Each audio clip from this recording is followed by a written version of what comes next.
السلام عليكم ورحمة الله وبركاته. الحمد لله رب العالمين، والصلاة والسلام على رسوله محمد وعلى آله وأصحابه أجمعين.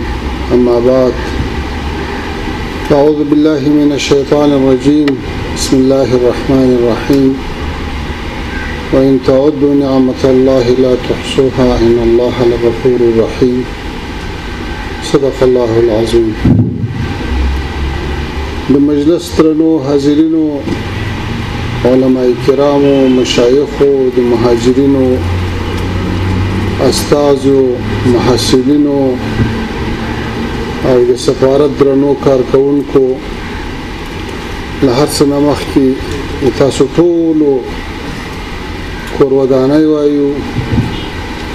دلته راغلي یاست، د لرې ځایو راغلي یاست، تکلیف هم کړی ده.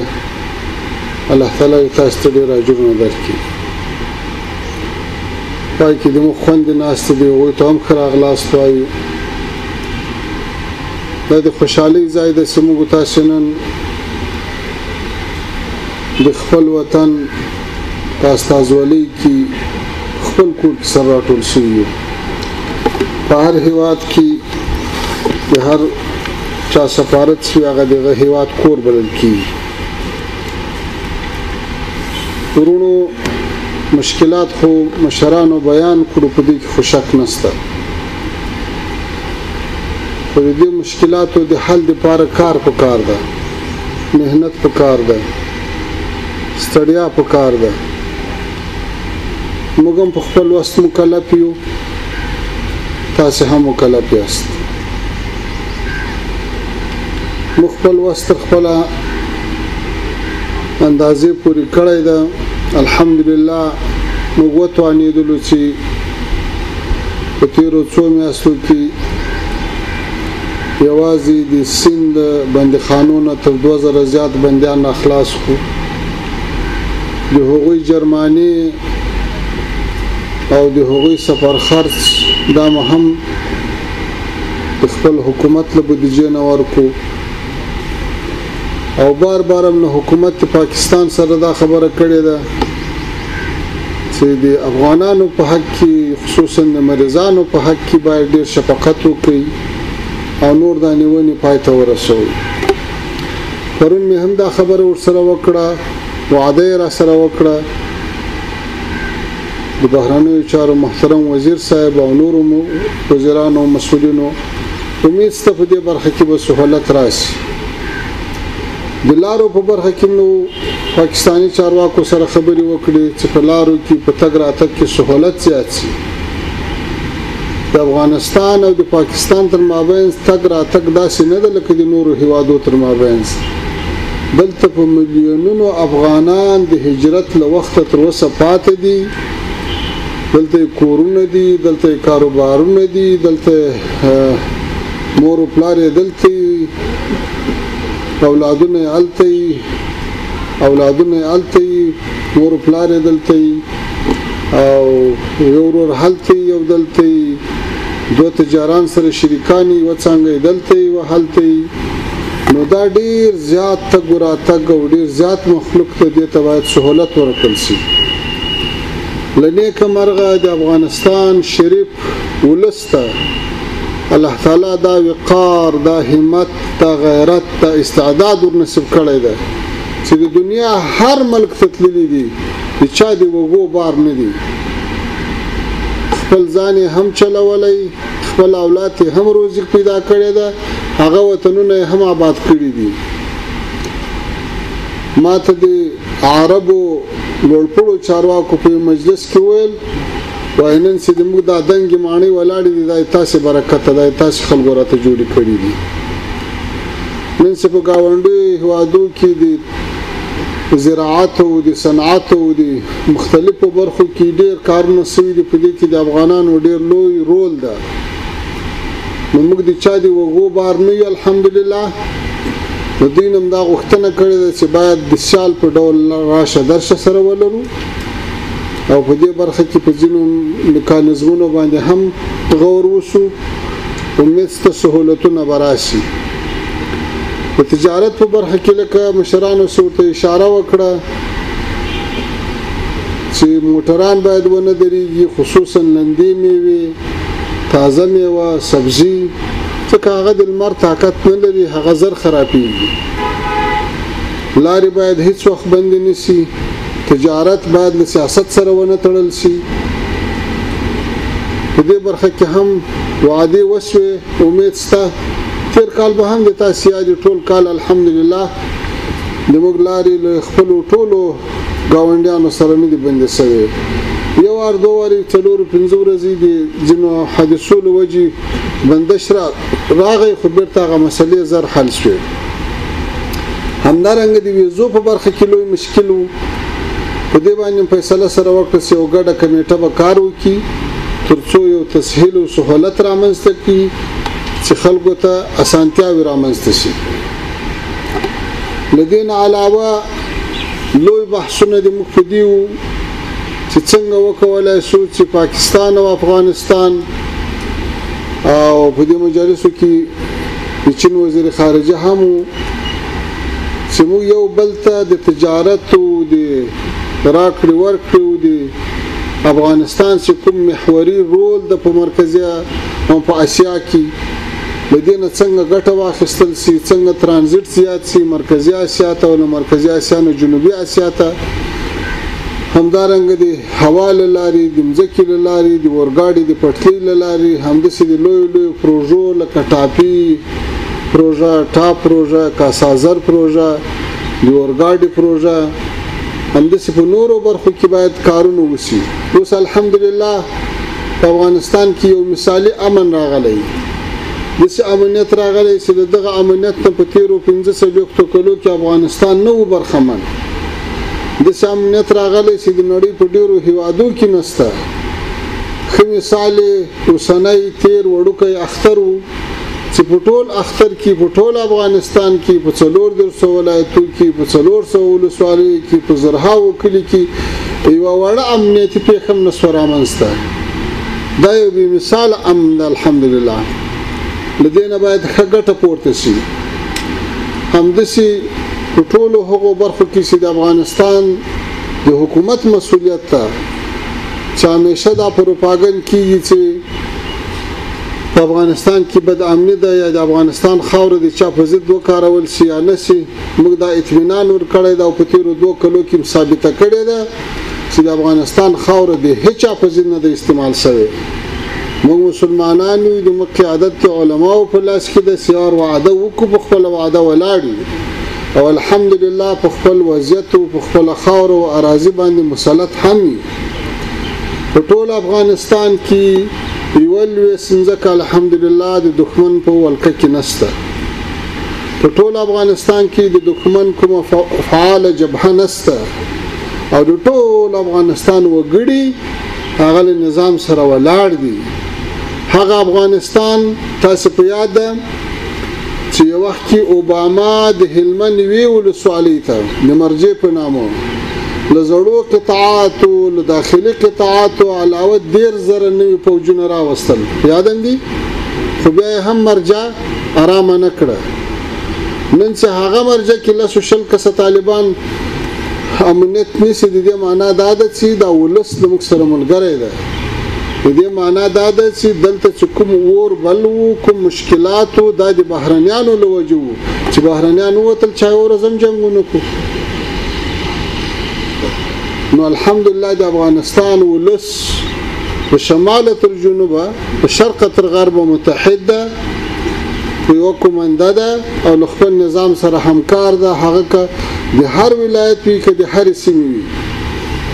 داسې په موږ څه پروپاګند کېږي چې امارت دا نه دي کړي، دا نه دي کړي، دا نه دي کړي.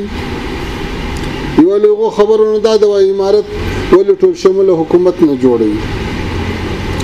نو ورته وایي چې ټول شموله نه مقصد د مختلف قومونه خو د هر قوم وګړي په شورا کې او په وزارتو کې او په ماموریتو کې شته. که د غرض د ولایاتو خو د هر ولایت وزیر لرو، که د غرض د سمتونو خو د هر سمت خلک شته. او که د اشرف غنی حکومت ټول شمول او خو یوازې د اثر وتښتید خو حالانه 15 لکه مامورین او افسران او خلک ټول په کار باندې لګیدل نو هغه شمول چې موږ طالبان هم نو کې اوس طالبان ورګډ څو خلا هم شمول سو او که هم شمول په دې معنی چې یو وزیر د فرانسې په فرمایش بل د امریکا په فرمایش بل د بل هیواد په فرمایش د سم شمول اړتیا موږ نس کولای دا نه ده کړو او که هم شمول په دې معنی چې د افغانانو د ټولو سیمو نمائندګي وکړه چې خو دستا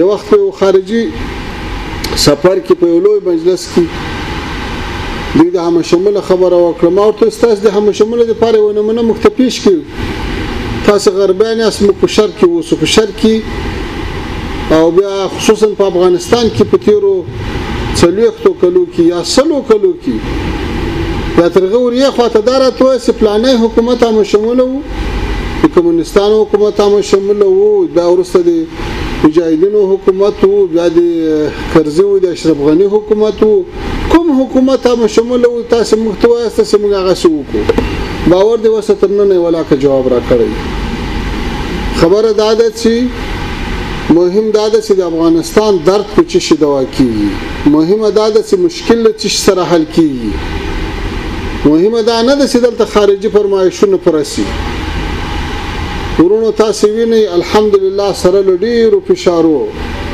سره لډیرو بندیزونو افغانستان کې اوس کوم اقتصادي حالت ته دا زنویم چې خده نړیوال بانک په دې اعتراف وکړ چې اقتصاد مخ په وده سوی ده پرون نابل ورځ په اسلام آباد کې د سارک هوادو غونډه و ټول غونډه دا فیصله وکړه چې د سارک ټولو هوادو په منځ کې د افغانستان پیسو کرنسي لوړ معیار نه برخمنه ده په ټوله دنیا کې د افغانستان پیسې د ډالر په مقابل کې پورته شوی ده کته شوی نه ده خلک لمونږ نه دغه غواړي آیا په تیرو 150 کلو کې کومه داسې پروژه په افغانستان کې دومره غټه پروژه شروع شوې ده لکه د پښتې کانال لکه نن چې شروع ده چې په زرهاو وسایت کار کوي څو کمپنۍ کې اخته دي ځنې مروز ته تللی وم هلته څه کارو نو هلته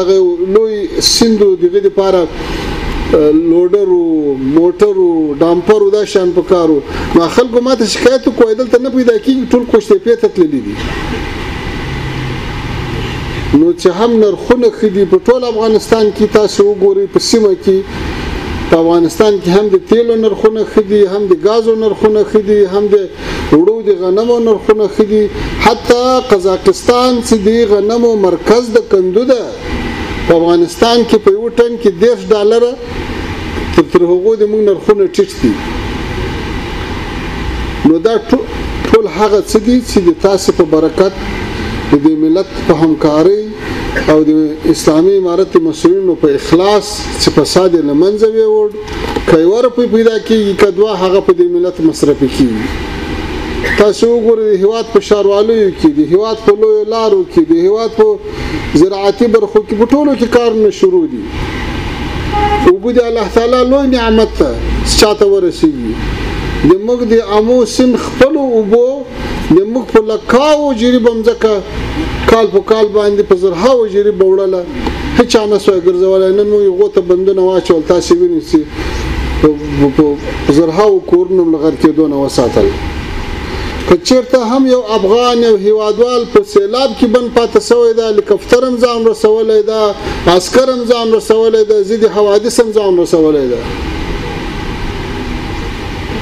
نو په دې ټولو برخو کې الحمدلله مخلصانه کارکردګي موجوده ده د تاسو بهترینه نمائندګي موجوده ده لکه څنګه سم 2.5 بندیان له پاکستان نه راوړل له ایران سره خبري وکړي د موږ ول 100 بندیان له ایران نه دراوختو کې د مې راوخت نیمه برا اوړي همدارنګه په ایران کې 200 بندیان چې په اعدام محکوم دي غو دي اعدام سزاګانی وزنډېدلې په حبس بدلې شو د لوی پرمختګ ده په ترکیه کې کوم هوادوال بن پاتو هغه په عافیت سره په زرهاو خلک راوړل په سعودي کې سبن پاتو مشکلات لرل د کاغذانو اسناد مشکلو هغه راواړول.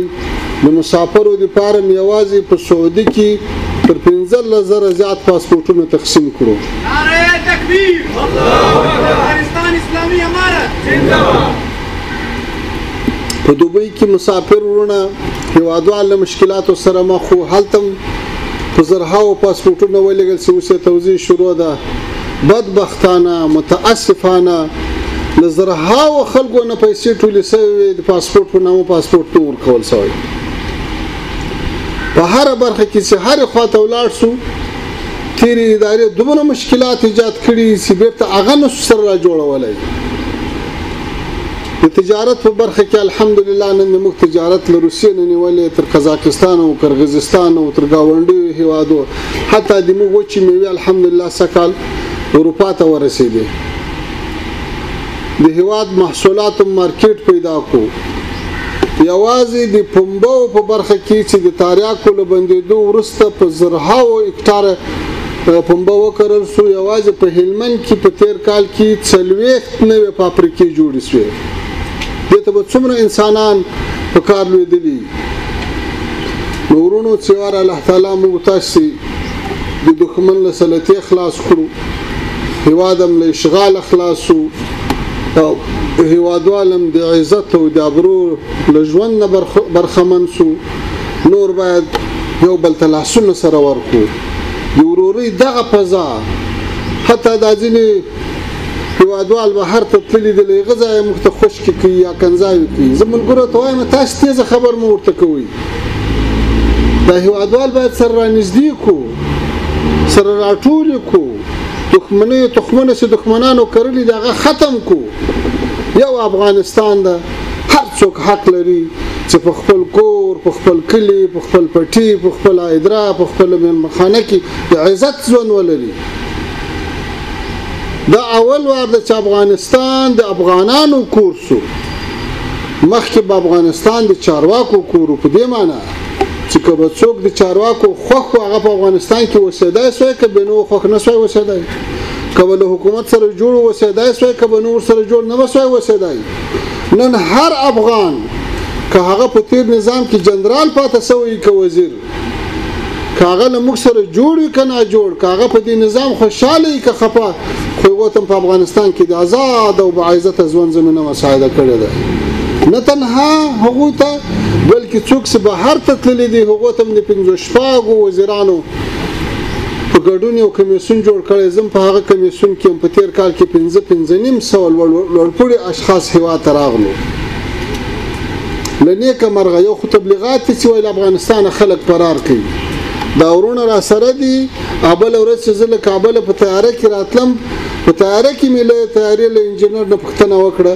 ما ورته سواریان له کومې خوا نه ډېر دي؟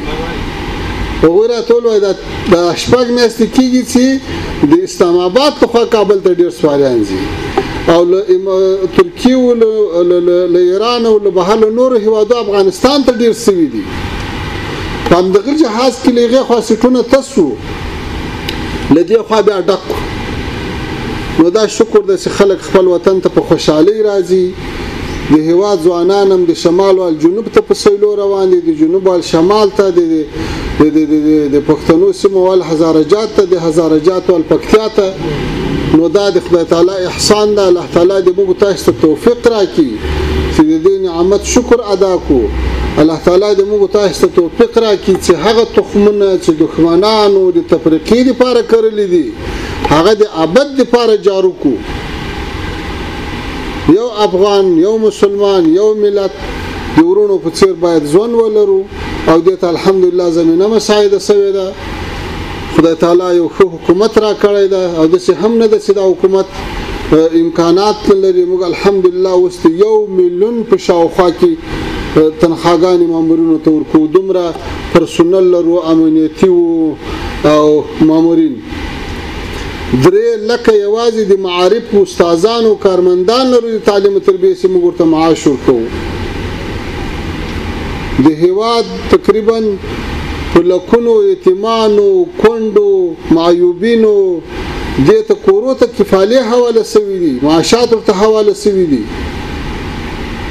دا الحمدلله ټول هغه لاسته راوړنې دي چې د قربانۍ په نتیجه کې الله تعالی موږ تاسو ته فساد یو پاک نظام را کړی دی اختلاف نشته ځانځاني نشته امیر المؤمنین صاحب حفظه الله که په ور لس وزیران بدلی کوالیان بدلی که کل اردو قمندانان بدلی څوک په مقابل کې غږ نه کوي طاعت بولی ثواب بولی دغه حالت کېدای شي دښمنان و نزغملای شي ځکه خو به پروپاګاندا کوي ځکه خو به د سیسې هم جوړوي ځکه خو به مشکلات هم پیدا کوي الحمدلله په تیرو 40 کلو کې د موږ تاسو ملت هم تجربه سو هم پوخ سو هم په سیاست کې پوخ سو هم په وطن په دفاع کې پوخ سو او هم دنیا ولید او خپل وطن ته هر ډول ترقی او اقتصاد راوړي ځکه خو نن موږ په ټولو برخو کې الحمدلله ښه روان یو نو د موږ زړه غواړي چې تاسو سره ډیر کینو ډیر مجلس سره وکړو ډیر خبرې وکړو خو دا ترتیب داسې جوړ شوی دا ملګرو ته ځکه د لیګو خبر ورکول کېدل چې التم پرواز د کابل ته وخت پره ده نو په دې خاطر تاسو زیات وخت نه اخلو تاسو د هر کله خدای راولي د تاسو مشکلات مو واوریدل خپل ټول وسو کوو خپل وسو کلپ یو او تر اوسه پورې الله تعالی په ډیرو برخو کې نصرت کړی ده حتی څو ورځې مخکې به تاسو اوریدلی په سودان کې په پایتخت کې جنگ ولګېدو نو موږ شروع وکړه چې خپل بند هیوادوال راو باسو ما په مجلس کې دا خبره وکړه ځینو ناځوانانو استهزاء کړي و چې تاسو وګورئ تو ګورل سودان خلک را استل ګوره الحمدلله هغه مسافر مې ور جدي تر واستل بیا موږ جدي نه په خپل تیارو کې کابل تر واستل خپل کور ته مرسول دا د خدای تعالی نصرت ده الله تعالی دې الله تعالی دې په ټولو برخو کې نصرت وکړي الله تعالی دې تاسو ته د راتګ په هر قدم باندې ډېر ډېر ثوابونه او اجرونه درکړي او دلته سيزيني دوستانو د جنو مشرانو د وفات خبره وکړه الله تعالی دې ټولو جنتونو نصیب کړي الله تعالی دې هغه سفرونه ورته آسان کړي واخر دعوانا الحمد لله رب العالمين